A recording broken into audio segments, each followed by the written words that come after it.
Hello friends, நம்ம favourite சீரியல்லாம் அடுத்து என்ன சுவாரஸ்யமாக நடக்குதுன்னு பார்க்குறீங்க. இந்த இலக்கியம் இருந்துக்கிட்டு என்னடா இது நம்ம வாழ்க்கை இப்படி எதை நோக்கி போயிட்டுருக்குன்னே தெரியல அப்படின்ற மாதிரி ஒரு சங்கடத்தோட ஒரு வாழ்க்கையில் வாழ்ந்துட்டுருக்காங்க.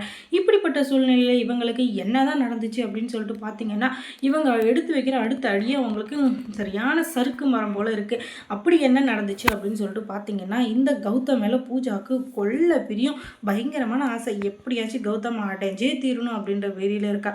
அதனால தான் அவர் வேலைக்கு போனதுமே அந்த கம்பெனியில் வேலை கிடைச்சிருச்சு. கண்டிப்பாக இந்த வேலையை விட்டு நம்ம நிற்கவே கூடாது அப்படின்னு சொல்லிட்டு கௌதம் ஒரு மன உறுதியோட டெய்லியும் பயங்கரமான வேலையை செஞ்சிட்ருக்காரு. வேலைக்கு போய் அங்கே சின்சியராக ஒர்க் பண்ணுறது, அடுத்த லெவலுக்கு எப்படி போகலாம் அப்படின்றத பற்றி யோசிச்சுட்டு இருக்காங்க. ஆனால் இந்த பூஜா அந்த கௌதம் கூட அடுத்த லெவலுக்கு ரிலேஷன்ஷிப்பை எப்படி மெயின்டைன் பண்ணலாம் அப்படின்னு சொல்லிட்டு அவள் ஒரு பக்கம் சீனை போட்டுட்ருக்கா. இன்னொரு பக்கம் இலக்கியம் வந்துக்கிட்டு நம்ம வாழ்க்கையில் ஏதோ ஒரு தடங்கள் நடக்கிற மாதிரி இருக்குது, இந்த தடங்கள் எல்லாத்தையும் எப்படி நம்ம சமாளிக்க போகிறோம் அப்படின்னு சொல்லிட்டு ஒரு பக்கம் எல்லாமே ஒரு விசித்திரமாக இருக்குது. ஏன்னா இது நடந்ததே நடக்குது அப்படின்னு சொல்லிட்டு பார்த்தா இப்போ இன்னும் பயங்கரமாக சுவாரஸ்யமாக போயிட்டுருக்கு. இந்த இலக்கிய வேலைக்கு போயிட்டு வர்றப்ப தலையில் இருக்க பஞ்சை துடைக்காமல் விட்டுறாங்க. அது மூலயமா இவங்க வந்துக்கிட்டு நீ எங்கே போயிட்டு வர, என்ன இது தலை முழுக்க பஞ்சா இருக்குது அப்படின்னு சொல்ல, அதுவா தூசி துப்பட்டாலாம் இருக்கும் அப்படின்னு தான். தூசி துப்பட்டானா அது இதுன்னு சொல்லிட்டு ஏழை தலை ஏதாச்சும் இருந்தால் ஓகே அப்படின்னு சொல்லலாம். ஆனால் உன் தலையில் இருக்கிறது மொத்தமே பஞ்சு தானே அப்படின்னு சொல்ல, அங்கே இருக்கிற ஜானகிக்கும் அப்புறமா நம்ம ரேவதிக்கும் பயங்கரமான டவுட் வந்துடுது. என்னடாது நான் தான் பஞ்சு மில்லில் ஒர்க் பண்ணுறேன், இவளுக்கு எதுக்காக பஞ்சு இப்படி தலையெல்லாம் இருக்குது அப்படின்னு சொல்லிட்டு ஜானகிக்கு ஒரு பக்கமும் அதே கொஷின் ரேவதிக்கு ஒரு பக்கமும் பயங்கரமாக தோணிட்டுருக்கு. ஆனாலும் யார்கிட்ட இப்போதைக்கு இதை சொல்கிறது அப்படின்னு சொல்லிட்டு தெரியாமல் ரெண்டு பேரும் முடிச்சுட்டு தான் இருக்காங்க. இப்படிப்பட்ட சூழ்நிலையில் இவங்களை யார் காப்பாற்ற போகிறாங்க அப்படின்னு சொல்லிட்டு பார்த்தீங்கன்னா, வேறு யாரும் இல்லை, நம்ம கௌதமி தான். ஏன்னா கௌதம் எப்போவுமே இலக்கியாவை நல்லபடியாக புரிஞ்சு வச்சுருக்காரு. அதனால தான் அவங்க மேலே கோபம் அப்படின்ற ஒன்று வர்றதே இல்லை.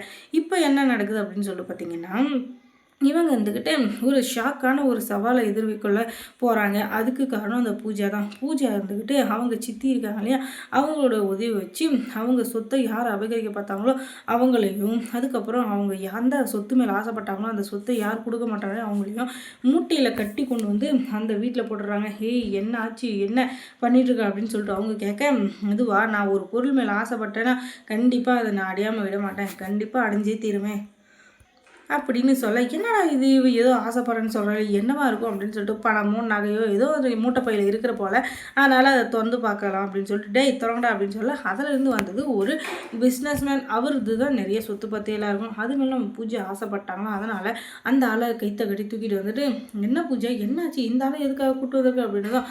அதுவா இன்னைக்கு ஒரே 10 நாள் தான் இருக்குது இந்த மாதத்துக்கு முடியறதுக்கு, அதுக்குள்ளே என் பேரில் மொத்த பணமும் கிரெடிட் ஆகணும். அவருக்கு வந்த 10 கோடியில் எனக்கு தான் அதில் பாதி % அதுக்கு மேலே தான் மற்றவங்களுக்கு நான் கொடுப்பேன். அதனால் எப்படியாச்சும் அவங்க இது பண்ணணும் அப்படின்னு சொல்லிட்டு இவங்க இருந்துக்கிட்டு பேசிகிட்டு இருக்க, என்ன இது நமக்கு எடுத்து வைக்கிற அடியே தர்ம அடியே விழுது அப்படின்னு சொல்லிட்டு இவங்க ஒரு பக்கம் யோசிச்சுட்டு இருக்க.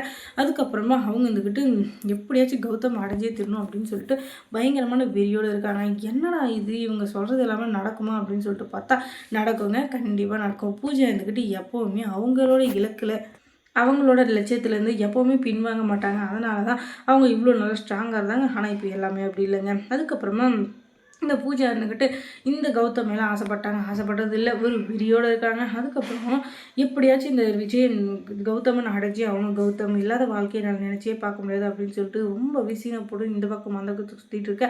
அதுக்கப்புறம் தான் இவங்களுக்கு ஒரு விடிவு காலம் வருது. நம்ம ஏன் தெரியாமல் ஒரு தப்பு பண்ணணும், தெரிஞ்சே பெரிய தப்பு பண்ணுறதுக்கு தெரியாமல் சின்ன தப்பு பண்ணுறது நல்லதான் அப்படின்னு சொல்லிட்டு இவங்களுடைய இதை நம்ம கண்டுபிடிச்சி நம்ம பிஸ்னஸை பல மடங்கு பெருக்கணுமே தவிர அதை விட்டுட்டு அவங்க பிழைக்கிறாங்க இவங்க பிழைக்கிறாங்க நினச்சிருந்தா கடைசியில் நம்மளும் தெருவில் தான் நிற்கணும் அப்படின்றதுக்காக அவங்க வந்துக்கிட்டு இப்போதைக்கு பொறுமையாக இருக்காங்க. ஆனால் அவங்க பொறுமை எல்லா நாளும் நீடிக்கும், எல்லா நாளுமே அப்படியே இருக்கும் அப்படின்னு சொல்லிட்டு நினச்சிங்கன்னா நம்ம சேனலை சப்ஸ்கிரைப் பண்ணுங்கள். அதோட பக்கத்தில் இருக்க அந்த பெல் ஐக்கானை கொஞ்சம் கிளிக் பண்ணி விடுங்க. தொடர்ந்து இந்த சேனலுக்கு சப்போர்ட் கொடுங்க. அதோட இலக்கிய சீரியலில் யார் யார் உங்களுக்கு பிடிக்கும் பிடிக்காது அப்படின்றத கமெண்ட்ஸில் சொல்லுங்கள்.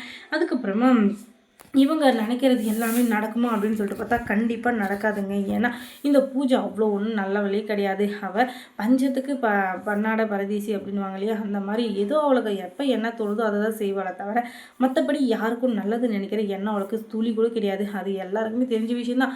ஆனாலும் அந்த கௌதம் இன்னும் எப்படி அவளை பற்றி புரிஞ்சுக்காமல் இருக்காரு அப்படின்றது தான் எல்லாருக்குமே ஒரு கேள்விக்குறியாக இருக்குது. அதுக்கப்புறம் அடுத்து என்ன நடந்திருக்கும்னு நீங்கள் தெரிஞ்சுக்கணுன்னா நம்ம சேனலை சப்ஸ்கிரைப் பண்ணுங்கள். அதோட பக்கத்தில் இருக்க அந்த பெல் ஐக்கானை கொஞ்சம் கிளிக் பண்ணி விடுங்க. தேங்க்ஸ் ஃபார் வாட்சிங்.